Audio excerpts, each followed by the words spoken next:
좋은 계절, 가을을 맞이하고 있습니다. 가을 하면 무슨 계절 이렇게 딱 떠오르십니까? 책을 많이 보신 분들은 독서의 계절이라고 이렇게 교과서적인 대답을 하시기도 합니다. 또 시장하신 분들은 가을 하면 전어의 계절이다, 꽃게의 계절이다, 대하의 계절이다, 침을 삼키시는 분들이 계시는데, 그럴 수도 있습니다. 하지만 우리에게는 가을이란 부침개의 부침개의 계절입니다. 부침개 먹기에 딱 좋은 날씨입니다. 날씨가 덥지도 않고 춥지도 않고 텐트 안에서 이 부침개를 먹으니까요, 그 소풍 느낌이더라고요. 근데 여러분, 저는 지금까지 부침개를 많이 먹었는데, 우리 교회에서 부침개 전도할 때 부침개가 무슨 맛인 줄 아십니까 혹시? 저는 오늘 새롭게 알았습니다. 이렇게 매주일 부침개 전도할 때마다 은혜가 새로운 거예요. 나 오늘 지금까지 부침개를 많이 먹었는데 우리 부침개가 무슨 맛인지를 몰랐는데, 오늘 초등학교 아이가 부침개를 먹으러 왔더라고요. 아이가 참 씩씩해 보이던데, 이게 아이가 지나가다가 부침개 먹어도 돼요? 그러는 거예요. 아이가 초등학교 애가 들어와서 먹으라고. 들어서 보니까 먹는데 그 애가 무슨 말을 하냐면, 이야, 핵꿀맛이다 이러고. 요즘 초등학교 아이 용어입니다. 네, 처음 들었습니다. 부침개를 먹으면서 뭐라 하냐, 핵꿀맛이다 하는 거예요. 이게 우리 초등학교 아이들이 이해할지 모르겠는데, 근데 제가 듣고 무슨 맛? 이게 핵꿀맛이래요. 핵꿀맛. 그래서 덧붙이더라고요. 자기가 꿀을 안 먹어봤는데 꿀맛이 어떤지는 모르겠지만 어쨌든 꿀맛이 이런 것 같다고. 핵꿀맛이라고. 우리 부침개는 무슨 맛이라고요? 핵꿀맛입니다. 핵꿀맛. 그래서 얘가 너무 말을 잘하더라고요. 그래서 너 몇 학년이냐? 이렇게 4학년이래. 4학년. 키는 조그마하던데. 그래서 교회 다니냐? 이게 교회는 안 다닌대. 그 옆에 있는 친구, 걔가 전도를 하더라고. 너 일로 와. 부침개 먹고 가. 친구를 다 부르더라고. 저는 이렇게 오늘 먹으면서, 부침개를 먹으면서, 우리 이 핵꿀맛이라는 것을 내가, 이 비밀을 제가 몰랐거든요. 먹어보니까 너무 맛있더라고요. 못 드신 분들은 침을 삼키시겠지만, 그렇죠? 핵꿀맛. 그게 오늘 또 이렇게 부침개를 전도하면서 이게 할머니 한 60, 70대쯤 되는 할머니만 지나가시더라고요. 제가 부침개 드시고 가세요. 그러니까, 제가 지갑을 안 들고 왔어요. 그러시더라고요. 우리는 무료입니다. 들어오시더라고요. 그래서 부침개 하나 다 드시고 이렇게 가셨는데, 오늘 또 많은 분들이 오셔갖고, 가을이니까 참 좋은 계절인 거죠. 정말 이 많은 분들이 오셔갖고 평상시보다 더 빨리 부침개가 동이 나가고 빨리 장사를 마치고 돌아왔습니다. 얼마나 기쁜지요. 오늘 또 우리가 이게 정말 시작할 때 많은 분들이 오셔갖고, 이 사방에 금요일 되면 찬양교회 띠를 두른 우리의 용사들이 막 이 구월등을 접수를 하는 거죠. 여기저기 흩어져서 막 띠를 두르고 전도지를 나누고 하니까 하나님이 분명 기뻐하신 날인 줄로 믿습니다. 우리가 이렇게 씨앗을 뿌렸는데 하나님께서 분명히 우리에게, 김정수 집사님도 여기 오셨잖아요. 부침개 전도의 열매잖아요. 1년 전에 드시고 1년 후에 등록을 하셨잖아요. 우리가 오늘 씨앗을 뿌렸는데 1년 뒤에 누군가가 부침개 전도지를 들고 또 등록할지도 모릅니다. 우리는 단지 씨앗을 뿌릴 뿐이고, 하나님께서 때가 되시면 거두게 하시는 기쁨을 주실 줄 믿습니다. 오늘 또 기쁨으로 많은 분들이, 정말 한 20명 넘는 분들이 오셨더라고요. 잘못하면, 잘하면이라고 해야 되나, 잘못하면 금요 기도회 일부 예배를 부침개 전도하고, 부침개 전도 끝나자마자 금요 기도회 일부 금요 기도회를 드려야 될지 모를 정도로 많은 분들이 오시더라고요. 당회도 가능합니다. 장로님들이 오늘 3분이 오셨죠. 장로님 3분, 그죠? 권사님들 다수, 안수 집사님이 계셨나? 안수 집사님이 안 계셨네. 예. 권사님, 집사님 이렇게 전부 다 계셨는데, 다음 주에 안수 집사님 한 분만 오시면 좋을 것 같으네. 그럼 다 이루어지는데, 좀 한 20-30명이 오시니까 금요기도에 일부 하고 가셔도 될 것 같아요. 너무 많은 분들이 오셔서 기쁨으로 오늘 또 부침개 전도를 감당했습니다. 몸으로 헌신해 주신 분들께 감사하고, 마음은 원하지만 이 직장에 얽매여 있어서 기도로 동참해 주신 여러분들께도 감사를 드립니다. 우리가 이제 금요일마다 창세기 우리 야곱의 이야기를 보고 있습니다.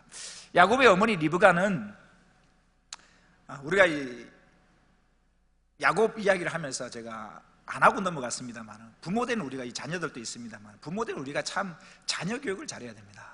부모가 편을 가르면 안 됩니다. 이 이삭의 가정에 아빠는 장남, 엄마는 차남, 이렇게 완전히 편이 갈려버렸던 것이죠. 안타까운 것이죠. 그죠? 아버지 이삭에게 에서도 야곱도 둘 다 아들이고, 엄마 리브가의 입장에서도 둘 다 애쓰던 야곱은 둘 다 배 아파 낳은 자식임에도 불구하고 편이 너무나 확실하게 편이 갈려버려요. 내 편, 네 편은 나뉘어져 버립니다. 그래서 아빠는 내 편 장남을 레스를 부르는 거죠. 내가 너를 축복하기를 원한다 하니까 엄마 리브가는 듣고, 아니 내가 좋아하는 둘째가 축복받았으면 좋겠다라는 마음으로 아버지를 속이고, 그죠? 억지로라도 복을 받게 하는 것이죠. 그래서 이 에서가 자기가 받을 장남으로 받을 복을 빼앗겠다라고 생각하니까 이 동생 야곱을 죽이려고 하는 것이죠. 그래서 이 엄마 리브가가 이 야곱에게 이야기를 합니다. 너희 형이 지금 화가 많이 나 있으니까 화가 풀릴 동안 성경에 보니까 며칠 동안만 피해 있으라. 소나기는 피해 가자는 식으로 며칠 동안만 외삼촌 집에 가 있으라는 것이죠. 며칠만 있으면 있고 돌아오면 될 줄 알았어요. 근데 그 며칠이 얼마가 된다고요? 20년이 된 겁니다. 20년. 야곱의 도피 생활, 이 20년은 그냥 무의미한 도피 기간은 아니었습니다. 야곱 개인의 입장에서 보면 2명의 아내를 구하고, 또한 2명의 여종을 통해서 12명의 아들과 1명의 딸을 거느릴 수 있는 가족을 이루게 되었고, 또한 하나님의 놀라운 축복으로 큰 재산까지도 얻게 되는 그런 축복의 기간이기도 하였던 것입니다. 이 야곱의 20년의 야곱의 도피 생활을 우리가 전반부와 후반부로 나눌 수 있는데요, 이 20년 도피 생활 중에 전반부라고 하는 것은 이 야곱이 레아와 라헬 두 아내와 두 여종을 통하여 자식을 낳는 기간이 14년 걸립니다. 이 14년을 도피 생활의 전반부라고 한다면, 후반부 6년은 재산을 모으는 과정이 한 6년 정도 걸립니다. 그래서 20년의 도피 생활이 되어지는데, 오늘 본문은 20년의 긴 도피 생활의 시작되는 모습이 기록되고 있습니다. 우리 오늘 본문 1절 말씀 같이 한번 읽어볼까요? 1절입니다. 시작. 야곱이 길을 떠나 동방 사람의 땅에 이르러. 야곱이 길을 떠나 동방 사람의 땅에 이르렀다. 이 동방 사람의 땅이라는 것은 지금 이 팔레스타인 동쪽에 위치한 이 메소포타미아 지역을 말하는데, 지금 이 야곱이 가려고 하는 메소포타미아 지역의 하란을, 구체적으로 말하면 그 하란을 말하는 것이죠. 지금 야곱이 여행하는 가나안, 야곱이 어디서 출발합니까? 가나안 땅의 브엘세바에서 메소포타미아의 하란까지 거리는 약 800km 이상의 거리입니다. 굉장히 먼 거리입니다. 성인 남자가 하루 종일 쉬지 않고 온종일 걸으면 많이 걸을 수 있는, 하루에 최대로 걸을 수 있는 거리가 3, 40km 정도라고 본다면, 이 800km 이상의 거리는 성인 남자가 꼬박 한 달 정도를 걸어야 되는 굉장히 먼 거리입니다. 집을 떠난 지 한 달여 만에 비로소 하란에 도착하게 되는 것입니다. 다시 1절과 2절을 보십시오. 야곱이 길을 떠나 동방 사람의 땅에 이르렀다. 그죠? 2절, 본즉 들에 무엇이 있고 우물이 있고, 본즉 들에 우물이 있었다라고 되는데, 여행 중에 있는 야곱이 우물을 발견하게 됩니다. 사실 물이 귀한 중동에서는 예나 지금이나 우물이 차지하는 비중은 굉장히 큽니다. 낯선 길을 여행하는 나그네는 한꺼번에 생각해 보십시오. 이 당시에 낯선 길을 여행하는 여행자가, 나그네가 한꺼번에 많은 물을 짊어지고 갈 수는 없습니다. 물은 반드시 필요한 거거든요. 그래서 이 여행자들이 어떻게 운행하냐면, 우물 있는 곳에서 다음 우물이 나올 때까지를 약 계산을 해서 휴대용 물을 가지고 가는 것이죠. 그런데 중간 가다가 우물을 만나지 못하고 물을 챙기지 못하면 여행길에 굉장히 낭패를 만나게 되는 것입니다. 그리고 뿐만 아니라 이 우물이라는 것이 보통 어디에 있냐면, 마을 들어가는 어귀 입구에 우물이 보통 차지합니다. 그래서 그 우물에 가면, 우리도 예전에 수도가 상설화되기 전에 우물가에서 어머니들이 빨래를 하면서 교제도 하고 거기에서 정보도 주고받고 했던 것처럼 이 당시도 마찬가지예요. 우물이라는 것은 마을 어귀에 있기 때문에 마을의 이정표 역할도 했고 온갖 정보를 주고받을 수 있는 곳이 바로 이 우물가였던 것입니다. 야곱이 여행을 하다가 드디어 하란 입구에 있는 이 우물가에 도착하게 된 것이죠. 본즉 2절 보십시오. 본즉 들에 우물이 있고 그 곁에 양 세 떼가 누워 있으니 이는 목자들이 그 우물에서 양떼에게 물을 먹임이라. 큰 돌로 우물어기를 덮었다가 라고 되어 있는데, 가다가 이제 양 세 떼를 만나게 됩니다. 여러분, 양 세 떼라는 것은 한 무더기, 두 무더기, 세 무더기, 이 세 떼를 만났다는 거죠. 양이 세 떼가 있다는 것은 누가 있겠습니까? 양을 치는 목동이 있다는 이야기입니다. 양 세 떼를 만났다는 것은 그 양을 치는 목동이 있다는 것이고, 그러면 그 목동에게 또 길을 물어볼 수 있고 정보를 얻을 수 있고 원하는 바, 그죠? 외삼촌 집에, 라마 집에 도착할 수 있는 길을 얻을 수 있는 것입니다.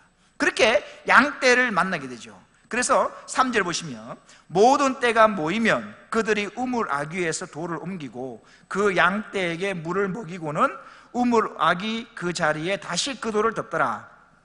실제로 중동에서 우물을 덮는 돌은요, 장정 한 두세 사람이 굴려야 움직일 정도로 굉장히 크고 무거운 돌이었습니다. 그래서 한 사람이 어떻게 우물을 움직일 만큼 움직일 수가 어렵습니다. 움직이기가. 그래서 장정들이 몇 사람이 이렇게 힘을 모아서 돌을 움직여 우물 아귀를 막아놨던 돌을 옮겼다가 다 먹이면 다시 또 덮어넣기도 하고 그러는데, 자, 그런 가운데서 4절을 보십시오. 4절 같이 한번 읽어볼까요? 시작.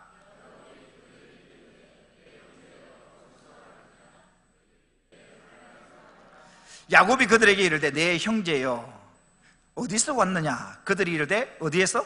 하란에서 왔다라고 대답합니다. 하란에 가려고 하는, 지금 야곱이 어디로 가려는가? 외삼촌이 살고 있는 하란에 가려고 했는데, 생각해 보십시오.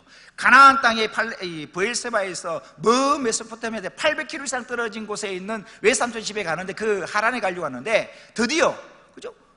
가는데 사람 목자들을 만난 거예요. 어디서 왔느냐 하니까 그들이 대답하기를 하란에서 왔다는 것이죠. 하란에 가려고 하는 야곱이 하란에서 온 목자들을 만난 것입니다. 우린 여기서 창세기 28장 15절, 그러니까 오늘 29장의 이야기인데, 오늘 29장이 있기 전에 야곱이 베델에서 하나님을 만났고 베델에서 하나님이 하셨던 말씀을 다시 한번 생각해 볼 필요가 있습니다. 창세기 28장 바로 앞부분에 15절에 베델에서 하나님께서 야곱을 만나 주셨을 때에 하나님께서 야곱에게 이렇게 말씀하십니다. 보십시오. 내가 너와 어떻게 해요? 함께 있어 네가 어디로 가든지 너를 뭐요? 지키며 너를 이끌어 이 땅으로 돌아오게 할지라. 내가 너에게 허락한 것을 다 이루기까지 너를 떠나지 아니하리라 하신지라. 15절 앞부분을 다시 보시면 내가 너와 함께 있어서 네가 어디를 가든지 내가 너를 지키겠다 라고 약속해 주신 이 하나님의 약속대로 하나님께서 출발한 이 가나안 땅 집 브엘세바에서 출발하여 800km 넘는 그 하란에 도착할 때까지 하나님이 지키시고 보호하시고 야곱의 길을 인도하심으로 말미암아 드디어 야곱이 가려고 했던 그 하란 땅에 도착을 했다라는 이야기인 것입니다. 지금이야 저는 굉장히 길치거든요. 우리 장로님들하고 우리 집사님들하고 다니다 보면 길들이 굉장히 밝으신 분들이 많아요. 한번 가시는 걸 다 정확히 아시는 분들이더라고요. 저는 이렇게 굉장히 길을 몰라서 내비게이션 딱 찍어야 합니다. 근데 생각해 보십시오. 제가 여기서 부산을 내려가는데 부산 어느 예식장에 예식장에 간다든지 아니면 저기 지방에 있는 장례식장에 갈 때 우리가 자주 가는데 내비게이션을 딱 찍으면요, 출발지부터 도착, 거기서 만약에 요셉이 자포자기하고 그냥 될 대로 되라는 식으로 인생을 그렇게 살았다면 어쩌면 요셉의 인생은 감옥에서 끝났을지도 모릅니다. 그런데 이 요셉이 감옥에서 어떻게 살았는가? 우리 성경을 통해 충분히 알 수가 있습니다. 요셉은 노예로 팔려갔을 때도 마치 자기의 천직이 노예인 것처럼 노예로서 열심히 살아갔고요, 누명을 쓰고 감옥에 갔을 때 그 감옥에서도 마치 자기가 감옥에 갇혀야 될 운명인 것처럼 감옥에서 죄수로서 열심히 삽니다.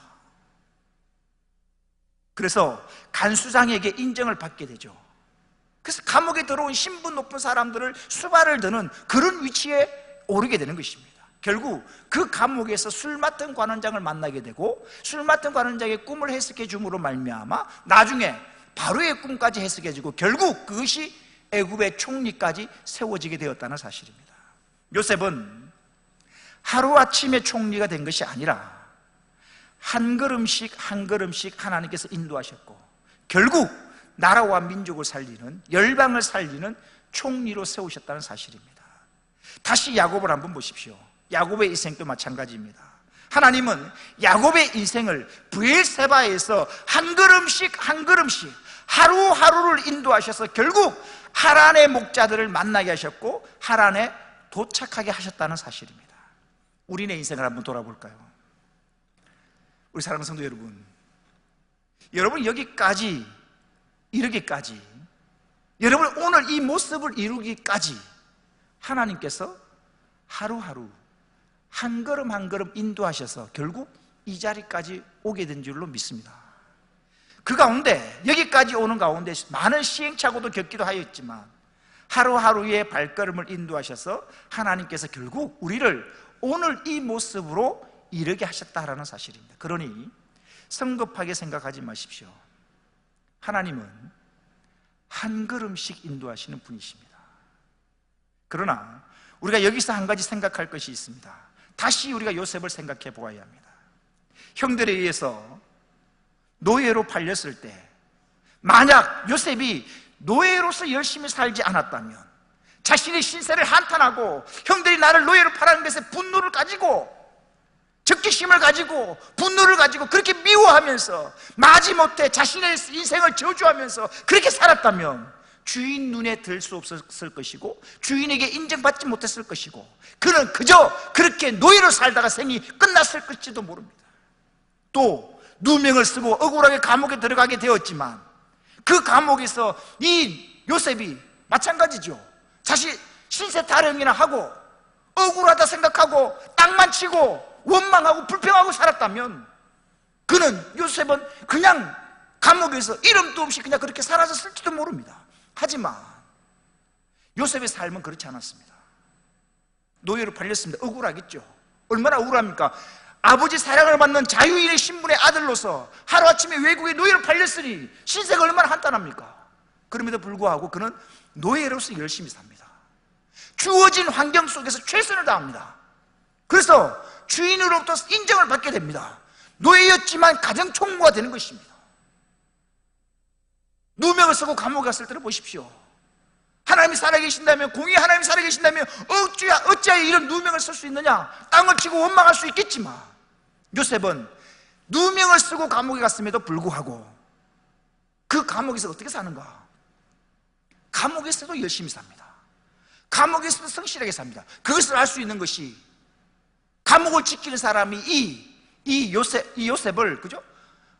간수장이 모든 일을 수발을 드는 사람으로 세워준 것입니다. 여러분, 신세 한탄이라 하고 불평하고 원망하고 짜증하는 사람을 누가 사람이 쓰겠습니까? 요셉은 노예로 있을 때 노예로서의 삶에, 주어진 그 노예로서의 삶에 최선을 다하고요, 누명을 쓰고 감옥에 갔지만 억울하지만 그럼에도 불구하고 감옥에서조차도 그는 최선의 삶을 살았다는 사실입니다. 즉 요셉은 주어진 환경 속에서 성실하고 부지런한 삶을 살았던 것입니다. 우리는 요셉이 믿음만 좋았을 것이다 라고 생각하고 요셉의 삶을 간과하기가 쉽습니다. 그러나 요셉은 하나님을 신뢰하고 믿는 믿음도 있었지만 또한 그 믿음을 가지고 성실한 삶을 살았다는 사실입니다. 삶이 있는 믿음의 사람이었다는 사실입니다. 다시 오늘 본문을 돌아와 보면 야곱 역시 마찬가지입니다. 살고 있는 브엘세바에서 한 번도 가보지 않은 곳 하란까지 홀로 찾아간다는 것 굉장히 어려운 일입니다. 힘들다고 가만히 앉아 있어서는 저절로 하란에 가지는 것이 아닙니다. 맹수의 위험이 있고 강도의 위험이 있고 길도 모르고 그 먼 길을 혼자 어떻게 가나 짜증 부리고 그냥 주저앉아 있었다면, 주저앉아 있는데 가만히 있는데 하란에 가지나요? 안 그렇다는 이야기입니다. 모르는 길 물어서 하루하루 걸어가는 삶이 모아져서 오늘 본문에 하란의 목자를 만나게 되고 그 먼 거리를 하루하루 걸어서 결국 목표하는 바 하란에 도착하게 되었다는 사실입니다. 사랑하는 성도 여러분, 우리는 이 땅을 믿음으로 사는 사람들이 맞습니다. 하지만 요셉이 믿음으로 산다고 가만히 앉아서 기도만 하고 있었던 것이 결코 아니었다는 사실입니다. 또한 야곱이 베델에서 하나님을 만났다고 해서 하나님을 만난 그곳 베델에서 죽치고 앉아만 있었던 것이 아니었다는 사실입니다. 다시 우리 오늘 본문 1절을 한번 볼까요? 1절을 보십시오. 이렇게 기록합니다. 야곱이 길을 떠났다는 말이 무슨 말입니까? 바로 앞부분이 28장 바로 앞부분에 어떤 내용이 있습니까? 베델에서 길을 떠났다는 이야기인데, 베델에서 어떤 일이 있었습니까? 야곱의 일생에 처음으로 하나님을 만났고 그 하나님이 나의 하나님 되심을 경험했던 사건이 바로 앞 28장에서 기록되고 있습니다. 베델에서 야곱의 일생일 때 처음으로 하나님을 만난 것입니다. 얼마나 감격스럽겠습니까? 그 감격스러운 하나님을 만난 그 장소, 첫 장소, 그 베델에서 여기가 조사오니 죽치고 여기 사는 게 털을 누리고 장막을 치고 거기 눌러 앉아 있었던 것이 아니란 사실입니다. 변화산에서 예수님의 모습이 변화되어집니다. 베드로가 예수님께 하셨던 말을 우리는 기억합니다.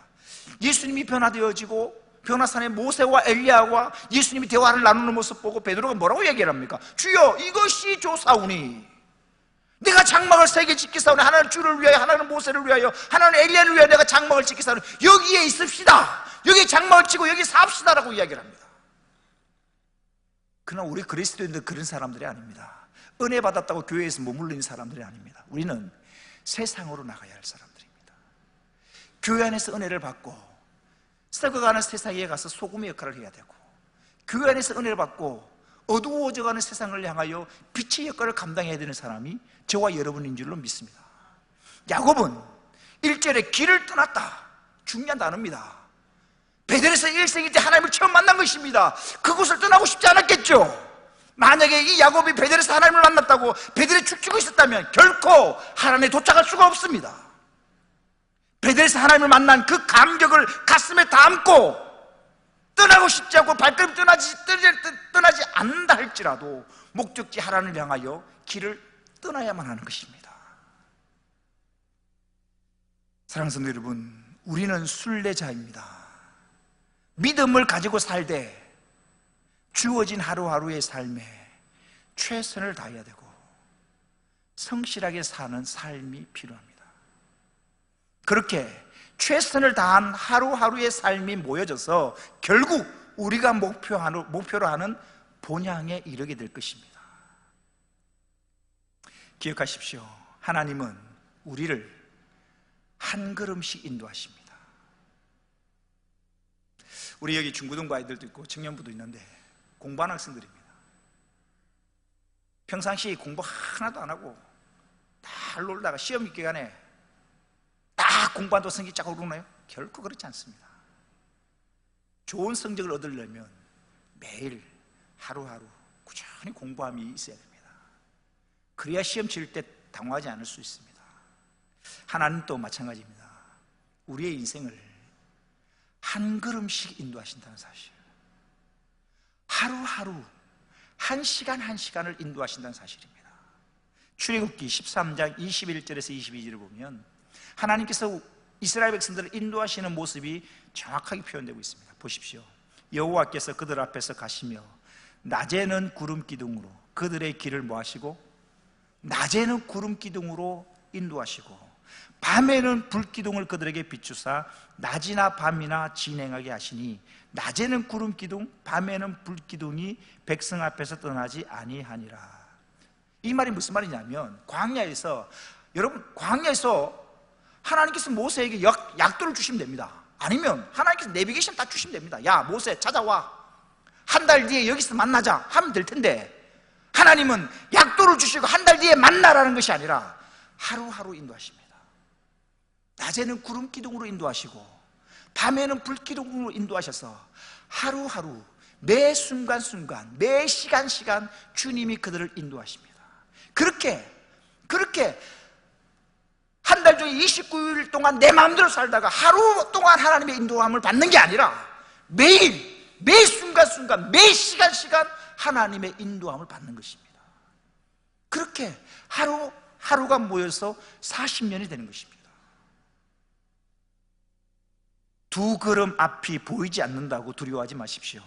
우리가 믿음으로 한 걸음을 내디딘다면 그 다음 걸음은 보일 것입니다.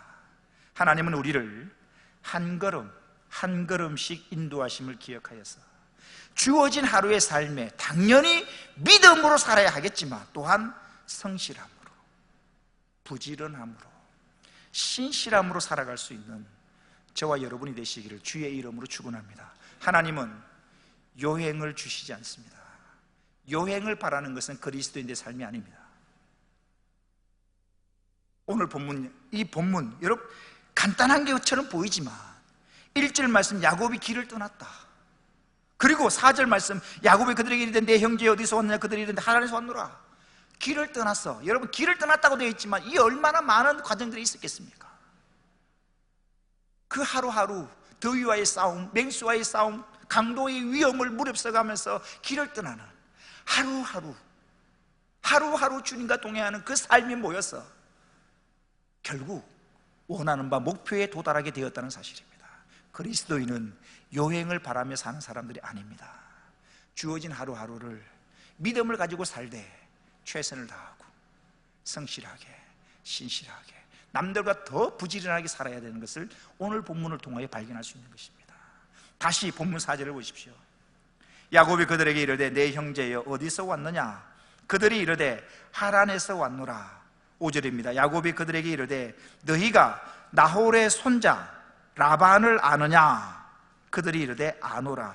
여러분 5절에 보면 이 야곱이 하란에서 온 목자들에게 외삼촌 라반을 묻는데 뭐라고 묻냐면 6절에 다시 보면 나홀의 손자 라반을 아느냐라고 묻습니다. 이게 좀 특이한 질문이죠. 이 라반의 아버지가 누구냐면 부두엘이라는 사람입니다. 보통 이렇게 부두엘의 아들 라반을 아느냐라고 물어봐야 되는데 그렇게 묻지 않고 할아버지 나홀의 손자 라반을 아느냐라고 묻는 겁니다. 이건 예를 들면 이런 거죠. 우리 성도들 중에 예를 들면 이런 겁니다. 김병렬의 아들 김예찬을 아십니까? 라고 물어봐야 되는데 김덕수의 손자 김예찬을 아느냐라고 묻는 거랑 똑같은 것이죠. 왜 이렇게 묻느냐? 그 이유는 라반의 가족들이 하란에 살기 시작한 것이 할아버지 나홀 때부터였기 때문입니다. 이 나홀은 누구냐? 야곱의 할아버지 아브라함의 형제였는데 이 아브라함이 하란에서 머물다가 다시 가나안 땅으로 떠나올 때에 아브라함은 가나안 땅으로 떠나왔는데 이 아브라함의 형제 이 나홀은 그죠? 그 하란에서 머물고 정착하게 됩니다. 그래서 이 나홀 때부터 이 하란에서 정착했기 때문에 그 할아버지를 묻고 있는 것이죠. 자, 다시 한번 5절을 보십시오. 야곱이 그들에게 이르되 너희가 나홀의 손자 라반을 아느냐 그들이 이르되 아노라. 야곱이 그들에게 이르되 그가 평안하냐 이르되 평안하니라.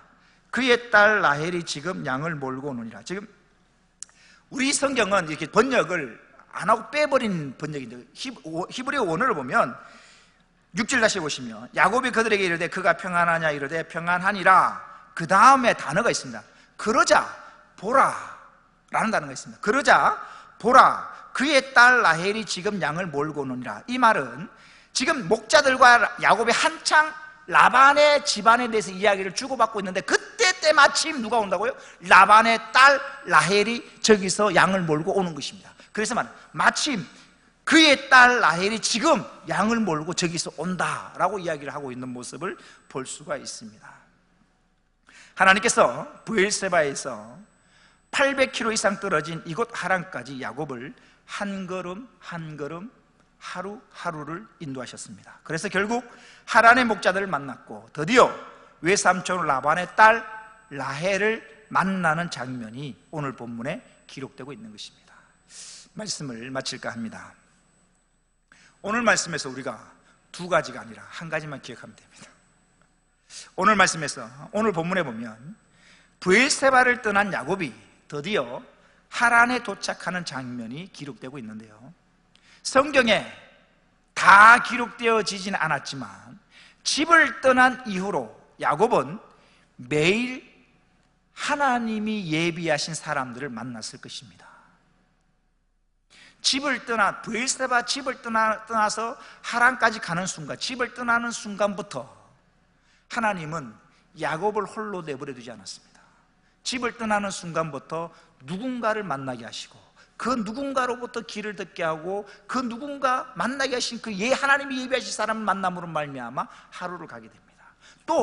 또 하나님이 예비하신 누군가를, 이름도 기록되지 않은 누군가를 만나게 하셨고 그 사람을 만남으로 또다시 하루길을 가게 되고 또 하나님이 예비하신 사람을 만나 또 하루길을 가게 되고 그렇게 하루길이 모아져서 바로 하란에 도착하는 모습인 것입니다. 하나님을 만난 베델이 좋다고 해서 베델에 가만히 있었다면 결코 하란에 도착할 수가 없다는 사실입니다. 베델에서 하나님을 만난 감격이 있지만 그래도 하란을 향하여 꾸준히 걸어가야만 했다라는 사실입니다. 그렇게 땀 흘려 걸어간 한 걸음 한 걸음이 모여져서 결국 하란에 도착하게 된 것입니다. 사랑하는 성도 여러분, 우리가 이 땅을 어떻게 살아야 하는가? 당연히 믿음으로 살아야 하겠죠. 그런데 이 믿음을 가지고 산다는 것은 교회에 앉아서 기도만 하고 있다는 이야기는 결코 아닙니다. 일상적인 삶 가운데 성실한 삶이 동반되는 것을 말하는 것입니다. 하나님은 한꺼번에 우리의 인생을 확 바꿔놓지 않습니다. 요셉의 예를 들었습니다만 아버지 집에 사랑받고 있는 요셉이 하루아침에 애굽의 총리가 되었나요? 결코 아닙니다. 하나님은 야곱 자기가 애굽의 총리가 될 줄 요셉 자신인데 알았겠습니까? 자신도 몰랐을 것입니다. 하나님이 요셉을 한 걸음 한 걸음 인도하신 것입니다. 하나님이 이 요셉을 애굽의 총리로 세우시려고 한 걸음 한 걸음 인도하시는데 그 첫 걸음이 노예로 팔린 것입니다. 여러분, 애굽의 노예로 팔리는 것이 애굽의 총리가 되려고 하는 첫 걸음인지 누가 알았겠습니까? 하지만 이 요셉은 애굽의 노예로 팔려간 그곳에서 열심히 성실히 살아가, 당연히 믿음은 붙들고 사는 것입니다. 그 다음 걸음은 무엇입니까? 그 다음 걸음은 누명 쓰고 감옥에 갇히는 것입니다. 사람이 볼 때는 노예로 팔려갔고 감옥에 갇는 건 점점 나락으로 떨어지는 것처럼 보였지만 우리 하나님은 역전의 명수이십니다. 사람이 볼 때는 나락으로 떨어지는 것처럼 보였지만 하나님은 그를 한 걸음 한 걸음 인도하셔서 결국 애굽의 총리로 세우시기 위하여 그를 한 걸음 한 걸음 하루하루의 길을 인도하셨다라는 사실입니다. 저와 여러분에게 주어진 오늘이라는 시간을 귀히 여기십시오. 나의 내일은 내가 오늘을 어떻게 사느냐 따라서 나의 내일은 결정되어질 것입니다. 주어진 하루하루를 행함이 있는 믿음으로 한 걸음 한 걸음 걷다 보면 분명 오늘보다 나은 내일이 될 줄로 믿습니다. 우리 여기 있는 청년들, 중고등부 학생들에게 부탁을 합니다. 꿈은 크게 가지십시오. 하지만 꿈만 꾼다고 절대 이루어지지 않습니다. 그 꿈은, 내일의 나의 꿈은 내가 오늘 어떻게 사느냐에 따라 내일의 나의 꿈이 이루어지느냐 이루어지지 않느냐 결정되어질 것입니다. 요셉은 형들이 나에게 절하는 꿈을 꿨다고 해서 손 놓고 팽팽 놓은 것이 아닙니다. 억울했지만, 힘들었지만 주어진 환경 속에서 최선을 다해 한 걸음 한 걸음 하나님의 인도를 받으며 최선의 삶을 살아가는 그 한 걸음 한 걸음이 모여서, 하루하루가 모여서 결국 나라와 열방을 살리는 귀한 제목으로 쓰임받았다는 사실입니다. 그래서 오늘 저와 여러분이 보내는 이 한 시간이, 이 하루하루가 중요한 것은 이 하루하루 한 걸음 한 걸음이 모여서 결국 내 인생이 만들어진다는 사실입니다. 그냥 읽고 지나갈 수 있는 본문이지만 야곱이 길을 떠났고 하루하루 한 걸음 한 걸음 가서 결국 원하는 바 목적지 하란에 도착했음을 기억하셨어요.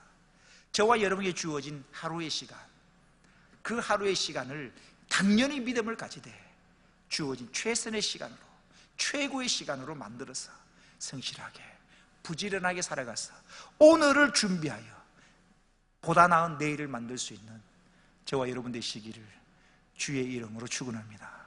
기도하시겠습니다.